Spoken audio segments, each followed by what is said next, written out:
नहीं कर्माणि छिन्दन्ति जन्म कोटि शतैरपि अवश्यमेव भोक्तव्यम् कृतकर्म शुभाशुभम्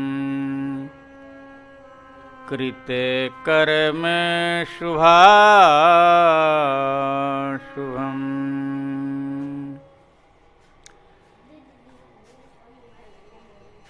ठाकुर जी ने कर्म की बड़ी न्यारी गति बनाई है, जिसके बारे में कल्पना भी करना संभव नहीं है। अनुमान तो छोड़ दीजिए, कल्पना भी करना संभव नहीं है।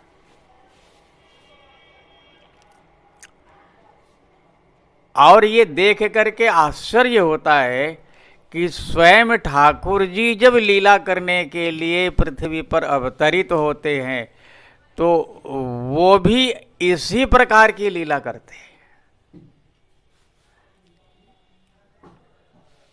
राम रूप में आएंगे तो वनगमन की लीला करेंगे, सीता हरण की लीला करेंगे, सीता जी को खोजने के लिए विलाप करेंगे।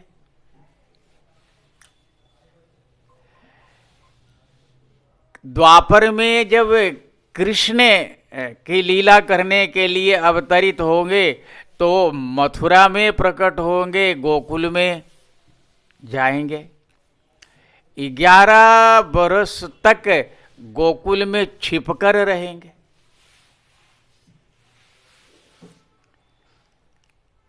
ये कैसी लीला है? क्या कोई व्यक्ति, सामान्य व्यक्ति, बुद्धिजीवी इस बात को स्वीकार कर सकता है, इस बात को समझ सकता है कि ठाकुर जी स्वयं ऐसी लीला करेंगे? प्रहलाद जी को देखिए, उनसे ठाकुर जी लीला करवाते हैं।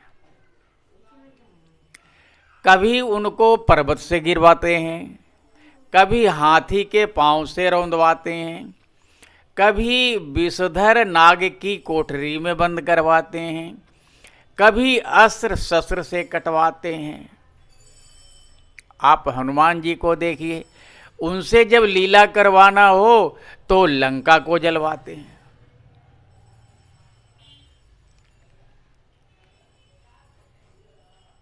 जारा नगर निमिख एक माही, एक विभीषण कर घर नाही।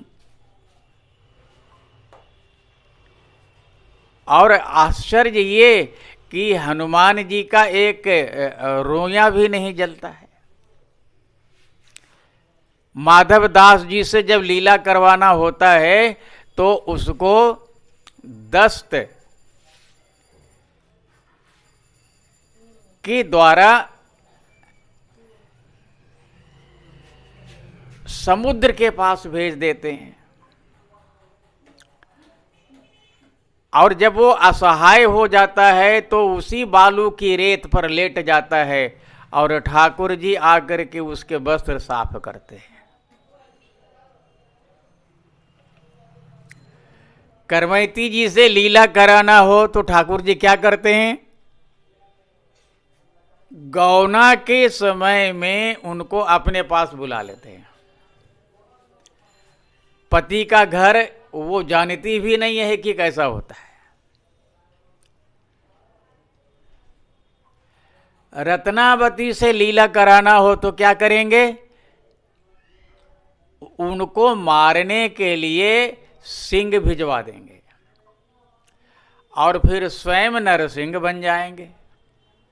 नरसिंह बन करके उनकी पूजा स्वीकार करेंगे, भेंट स्वीकार करेंगे, माला स्वीकार करेंगे, मिठाई स्वीकार करेंगे, खाएंगे पिएंगे, आनंद मनाएंगे और उसके बाद फिर सिंह का रूप धारण करेंगे और जिन जिन लोगों ने भेजा उसके हृदय को विदीर्ण कर देंगे। ये तो गनीमत समझिए कि रत्नावती का पति होने के कारण उसका पति बच गया, अन्यथा जैसा उसने भक्तों के ऊपर अत्याचार करने का प्रयास किया था, निश्चित रूप से ठाकुर जी द्वारा मारा जाता। ऐसी कर्म गति ठाकुर जी के द्वारा होती है और ठाकुर जी भक्तों के द्वारा कराते रहते हैं। कोई इससे वंचित नहीं हो पाता है। अवश्यमेव भोक्तव्यम कृत कर्म शुभाशुभम। जन्म कोटि सतैरपि, करोड़ों जन्मों तक ये कर्म का खेल चलते रहता है। इसीलिए हम वैसा कर्म ही न करें, तभी बात बनेगी। बचपन से ही ये सब ज्ञान हो जाए और बचपन से ही हम अपने कर्मों पर ध्यान देने लगे तो ठाकुर जी विवश हो जाएंगे इस लीला को रचाने के लिए। क्योंकि फिर कोई उनको मौका ही नहीं मिलेगा, वो जीव भजन के द्वारा भगवान तक पहुंच जाएगा, तो फिर वो उसके साथ लीला कैसे कर सकते। बहुत से लोग कहते हैं ठाकुर जी ये सृष्टि क्यों बनाते हैं फिर इसको नष्ट कर देते हैं। तो कहते हैं कि ये ठाकुर जी का खिलौना है, खेलते रहते हैं, जब मन भर जाता है तो खिलौने को तोड़ फोड़ देते हैं। और इस खिलौने रूपी संसार में हमको ऐसे फंसा देते हैं मानो कि कभी ये खिलौना टूटने ही वाला नहीं है, ये हमेशा चलते रहेगा और हम कुछ नहीं कर पाते हैं सिवाय देखने के, सिवाय उसमें फंसने के, सिवाय उसको करने के। इसका एक ही समाधान हो सकता है कि हम यदि निरंतर भजन की ओर अपने मन को मोड़ दें, तभी ये लीला ठाकुर जी न करने पर विवश हो जाएंगे।